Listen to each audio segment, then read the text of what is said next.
Hello, gamers! I like video games. Who doesn't like video games? Video games are fun. Ocean's a piece of shit. I'll show you a rage quit. Make me do this! God damn it! But Lord Jesus Christ, it feels like these days, every game feels like it's the absolute same. Let's make this beautiful $60 piece of shit that runs at 60 frames per second and 4K, looking oh so beautiful, yet still needs a day one patch, and even after that day one patch has a shit ton of bugs. Or maybe you're like me, where you look at your game library once in a blue moon and decide that you're absolutely bored of every single game that you own. My disappointment is immeasurable, and my day is ruined. What do I do when I start to feel like this? Hey, Vsauce! You probably have a set of games that formed your tastes in your early years. When I get bored, I tend to go back to mine. But what are they? Hey, Vsauce! Michael.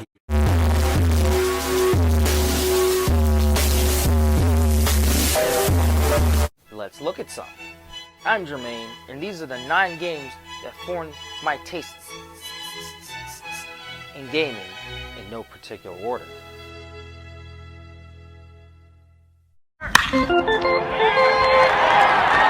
What's not to be said about this beautiful little chicken nugget of a game that hasn't been said already?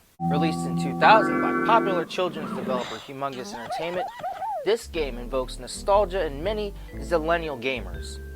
Made on the Scum engine, the same engine utilized by Humongous Entertainment point-and-click adventures Pajama Sam, Freddy Fish, Putt Putt, and my favorite, Spy Fox. I wish I hadn't left my parachute in my other tuxedo. This engine was created by LucasArts for their point-and-click adventure Maniac Mountain, but was later utilized for the beloved Monkey Island series, Indiana Jones and the Fate of Atlantis, and implemented all over the Humongous Entertainment games because of its simple point-and-click nature, making things accessible to younger gamers. Backyard football strips everything down from 11 on 11 on the field to just 5 on 5 kids each. Soccer, 6 on 6. Hockey and basketball, 3 on 3. Simple enough to understand the rules, none of the complicated penalties, as none of the major league sports, except for hockey, where you could literally play rock, paper, scissors to dispute a call for either roughing or hooking. Team customization, and a whole roster full of lovable and very colorful personalities. I'm not the sharpest tool in the shed, but I can run real good. In every game, there was a nice little laundry list of professional players as kids, meaning that you could pick your hero and take them to the big game. The 2001 edition just happens to be my favorite because that was a golden age of baseball where some of my childhood heroes, such as Chipper Jones, or Randy fucking Johnson, or Derek Jeter, Ox Rodriguez, Ken Griffey Jr. were all playable as kids, with play-by-play from Sunny Day and commentary from Cool Kid Vinny the Gooch. The Backyard Sports universe kinda has a funny little lore to it. Some of the fields and courts are alleyways and kids' backyards, public parks, and abandoned lots and fields. Each of the kids has their own strengths and weaknesses, like putting a major league kid on the team that he played for in real life will actually improve his performance. Playing the Weber twins or the Kahn brothers on the same team makes them stronger players because of their chemistry, Yet, playing Angela Del Vecchio against her Guido Jr. looking ass brother on the pitcher's mound improves her performance. The simplicity of the Scum engine makes gameplay not a headache, as there are difficulty levels accommodating the smallest of T-ballers. My very first ever experience playing Doom was off a magazine demo disc I found laying around in the junk mail, but some of my very first experiences with becoming a real gamer boy started with the PC. We had SimCity. We had Lego Creator, where you could make a whole ass city if you wanted to. We had Lego Island.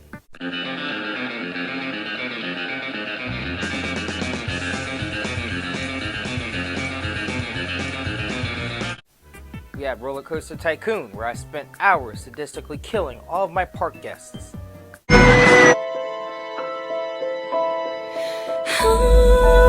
The Sims. Nicktoons Racing, which of course was Mario Kart with Nickelodeon. And Lego Racers.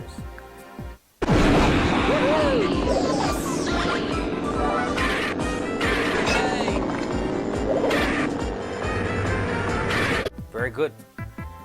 I was about 6 years old playing games on my compact Rosario, which came preloaded with the very hated Windows Millennium Edition, which I later upgraded to the beloved Windows XP and listened to Like Humans Do by David Byrne for hours while playing Kid Pix 3 because graphic design is my passion. But what wasn't to like about Doom for my little 6-year-old brain? There was violence. There was demons and shit. There was the chainsaw.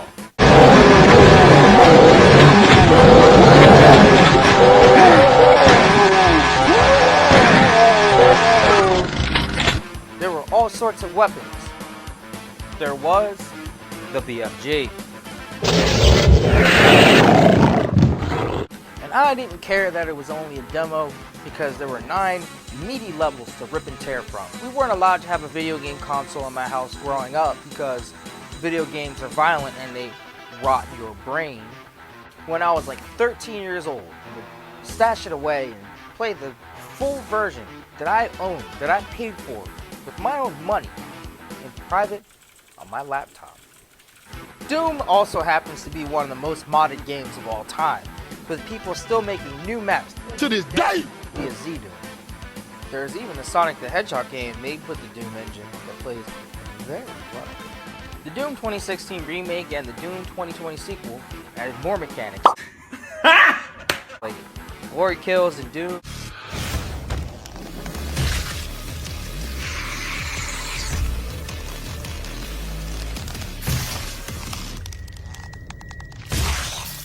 Grappling hook in Doom Eternal. Very good. Let's travel back in time for a second. I am a greasy 15-year-old in after-school detention because I'm always skipping study hall and being somebody else's lunch. They were starting to get tired of my shit. I told the teacher I needed a laptop to finish a paper. I plug a USB flash drive into the slot and begin clicking away furiously at the keyboard. About 20 minutes of pure gamer bliss pass before the jig is up. Oh no. Anyway, Very smoothly slip my USB stick back into my pocket. Like I'm a very cool hacker boy in the movies.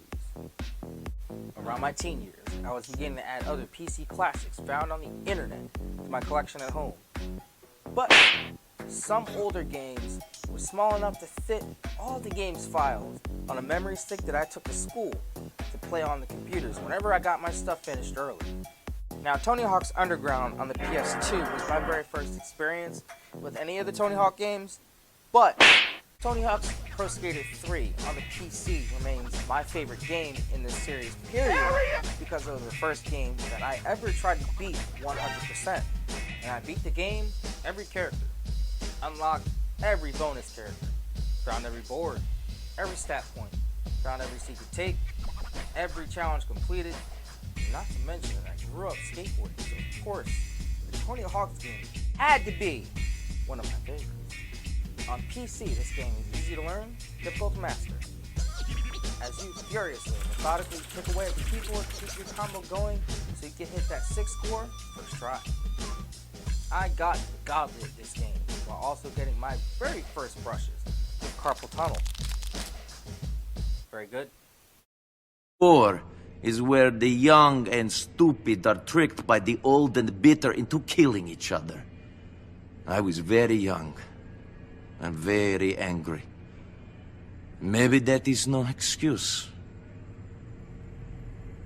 Ramen? Ramen! I haven't played all the Grand Theft Auto games, but among all the games that I got to finish, number 4 remains a cult favorite among gamers everywhere.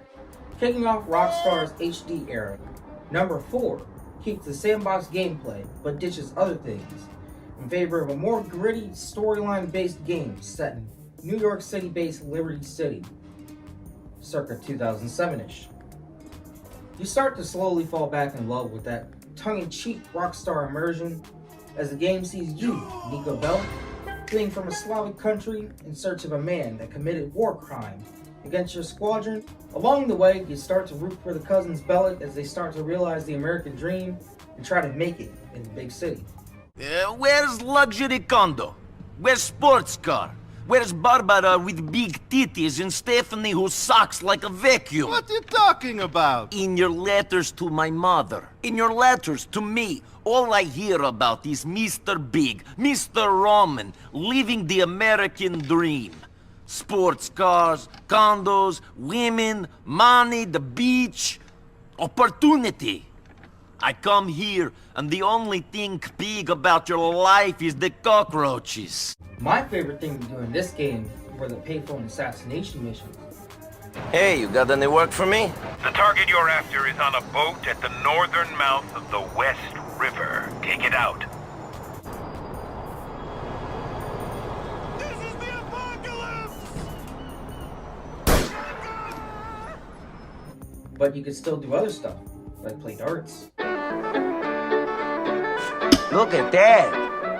go have a meal with a friend, Nothing hits the spot like a burger shot, cousin. My fifth chin is all thanks to these guys. go to the comedy club.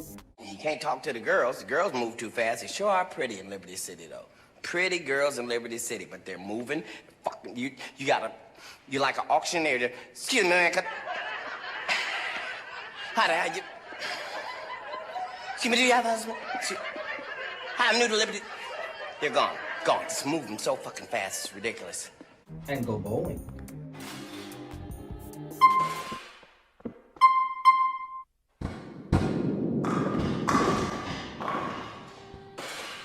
Not bad, a spare. The driving is a lot like if someone rubbed butter on a cat running across the linoleum floor at 3 in the morning, but the gunplay.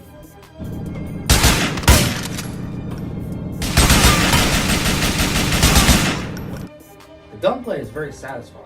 From friends missions to random encounters with a literal serial killer. Hey, you're not from around here, are you? No, I'm from Florida. You're funny. You're a real joker. I knew a joker once. Lovely guy. Came to a rather unfortunate end, though. But I suppose we all do. In the end. Yeah, I'd really like to get back to planet Earth, so maybe I'll see No! you Hey, do you have a car? Can you get one? Because I have this rather heavy bag, and I really need a lift. I can pay you.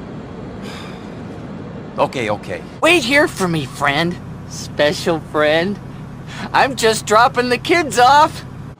Liberty City has more than enough to keep you very busy. Not to forget the Lost in the Dam, the Ballad of Gay Tony expansion packs, and even a strong modding community on PC with OpenIV. Yo, Kermit the Frog has gone legit bad. He's all mad, man. He wants his revenge because someone murdered Mrs. Piggy. Oh wait, no, he did that. Never mind.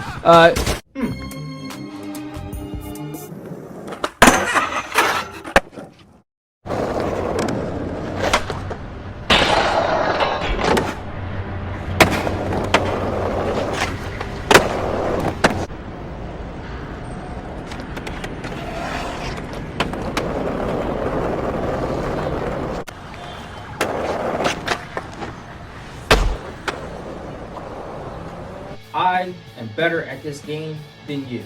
does not even matter who you are. I've been playing this game ever since I was 15 years old. That's 11 years. For years, EA had a chokehold on the skateboarding game, and the arcade guy Tony Hawk games started to die down towards the end of the 2010s in favor of this game, with more realistic controls, a park editor, a modding community, all the DLC you can shake the stick at. This is the very first game that I actually spent money on after I bought it, meaning Escape the Waste Plant, Art Gallery, Hawaii, and even Maloof 2010, even though it kind of sucked, was pretty cool. You can make a team with your friends as the skaters. You can play online virtually with the boys. My favorite way to play this game is to do very tasteful and difficult tricks like these.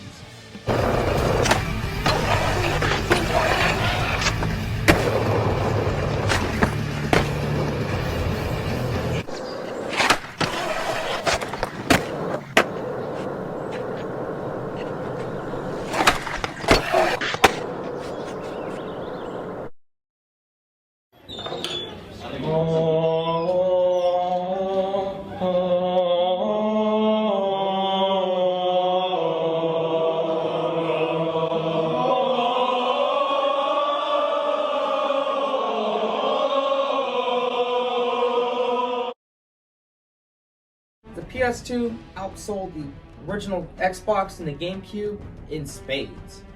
The Halo games were later ported to PC because people were only buying an original Xbox just to play Halo. The Nintendo Wii is already killing out the competition, but the real console war of the 7th generation is between Microsoft's Xbox 360 and Sony's PlayStation 3. The Red Ring of Death scandal had later become the industry's most expensive mistake. I'm sorry, Dave. I'm afraid I can't do that. With most new and refurbished consoles selling at, on average, $200 less than the competition. And I later got one for Christmas. Halo 3 had become the flagship game of the Xbox 360. And what a visually stunning game it was. The rather short 5-hour story has a plethora of environments and a beautiful art style, finishing off the original Master Chief Saga while offering the most comprehensive multiplayer experience in games up to this point. With 4-player split screen and online gameplay, I spent hours getting 360 no-scope by an 11-year-old. That is just the tip of the iceberg. Halo 3 was a game changer in more than one way. Halo remains one of gaming's most beloved series because of its robust community. People coming together for a video game? Yeah. Are you excited? I am now. Like, I wasn't before, but like seeing this.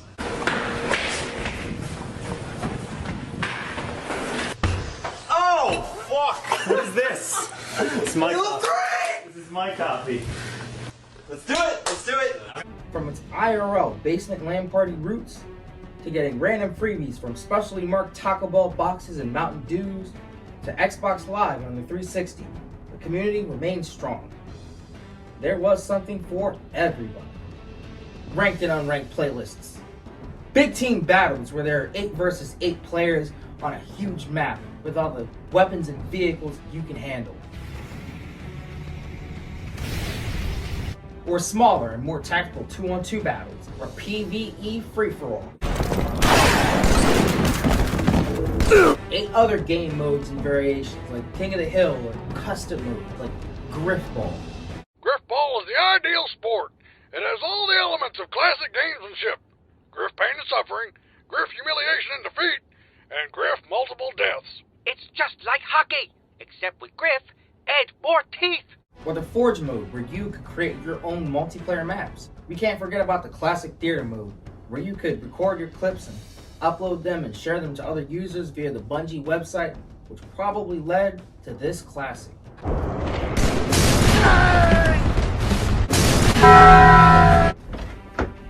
The year is, I don't fucking remember when. Remember, I'm an old man. I am however old I am in 2009. I don't fucking remember. I'm an old man. I am watching the 2009 Halo 3 World Championships on my mom's HP. Legends like Walshy, Ogre 2, and Strongside were still on the scene, but winding down very successful careers. But believe the hype would win this year's competition after a frozen Xbox would cause Basically an already sealed up game to be replayed. $100,000 to the winning team was up for grabs. Ooh, what controversy. Today, the most that Fortnite has ever offered in competitive prize money, $30 million. At one point, Dota 2 almost offered up $40 million in prize money. EVO is a series of tournaments that hosts fighting game championships for games such as Mortal Kombat, Street Fighter, and even Super Smash Bros. For various handsome cash prizes. Halo 3 has basically revolutionized the idea of esports before it got really big. And there's still Halo Reach and Halo 5 tournaments to this very day. Game emulation is a very important part of preserving gaming history. And way back in the olden days, when I had me an Android phone, I downloaded me a nice little emulator so I could play all the Game Boy games that my little heart desired. I tell you what, I even bought me a nice Game Boy Advance from the thrift store, but everybody else had the DS and the PSP, Metroid Fusion, Super Mario World, Backyard Hockey, Mario Tennis, Sonic the Hedgehog 3, Oppa Gangnam Style.